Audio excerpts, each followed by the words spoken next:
ગાંધીનગરની વાત કરીએ તો ગાંધીનગરમાં ચોરી કરતી ગેંગ ઝડપાઈ ગઈ છે। રિક્ષામાં બેસાડીને ચોરી કરતી ગેંગ હાલ પોલીસના સકંજામાં છે।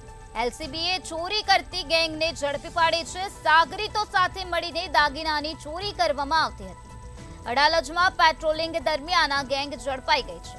એલસીબીએ 3 આરોપીની ધરપકડ કરી છે। આ સાથે 1,30,000નો મુદ્દામાલ પણ કબજે કર્યો છે। ગાંધીનગરથી આ મહત્વના સમાચાર સામે આવ્યા, જ્યાં રિક્ષામાં બેસાડી ચોરી કરતી ગેંગને ઝડપી પાડવામાં આવી છે। અત્યારે એલસીબીએ 3 આરોપીઓની અટકાયત કરી છે અને વધુ પૂછપરછ હાથ ધરવામાં આવી છે। તો આ સાથે જ 1,30,000નો મુદ્દામાલ પણ જપ્ત કરવામાં આવ્યો છે।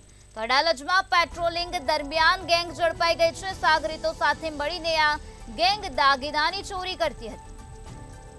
એલસીબી દ્વારા કાર્યવાહી હાથ ધરવામાં આવી, ત્યારે એલસીબીએ ચોરી કરતી ગેંગને ઝડપી પાડી છે અને આ સાથે 3 આરોપીઓની અટકાયત કરી છે, તેમજ 1,30,000નો મુદ્દામાલ કબજે કરીને વધુ તપાસ હાથ ધરવામાં આવી છે। આજ મુદ્દે વધુ માહિતી આપવા માટે આપણી સાથે સંવાદદાતા ઉજ્જવલ વ્યાસ જોડાઈ ગયા છે। જે ઉજ્જવલ, ગાંધીનગરમાં રિક્ષામાં બેસાડી ચોરી કરતી ગેંગ ઝડપાઈ ગઈ છે। પોલીસે 3 આરોપીઓની અટકાયત કરી છે। શું છે વધુ વિગત? વિરાલી, ગાંધીનગર અને અમદાવાદ શહેરની વચ્ચે જે લોકલ રિક્ષા ચાલકો જે ફરે છે, તેમાં અવારનવાર છાસવારે દાગીના સેરવી લેવાના અથવા તો રોકડ રકમ સેરવી લેવાની અનેક ઘટનાઓ બની હતી। મુસાફરોને સાથે છેતરપિંડી કરીને આવી ચોરી કરવાના કિસ્સા અનેક વધી ગયા હતા, જેના ભાગરૂપે ગાંધીનગર લોકલ ક્રાઇમ બ્રાન્ચે પોતાની તપાસ તેજ કરી હતી અને પેટ્રોલિંગ વધારી હતું।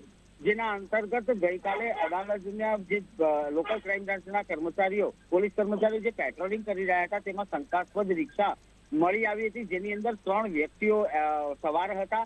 આ વ્યક્તિઓની પૂછપરછ કરતા તેમણે મુસાફરોને પાસેથી દાગીના સેરવી લેવાની અને રોકડ રકમ પડાવી લેવાની અનેક ઘટનાઓના ખુલાસા થયા હતા।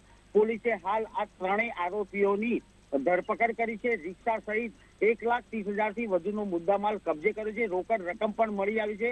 જોકે પોલીસે આ અંગે વધુ તપાસ કરી તો આ 3 આરોપીઓ ગુનાહિત ઇતિહાસ ધરાવતા હોવાનું પણ સામે આવ્યું છે અને આવી કેટલીક ઘટના અત્યાર સુધી કરી છે, તે દિશામાં પોલીસે હાલ 3ની અટકાયત કરી ધરપકડ કરી વધુ પૂછપરછ ચલાવી રહી છે। જી ઉજ્જવલ, સમગ્ર માહિતી આપવા બદલ આભાર।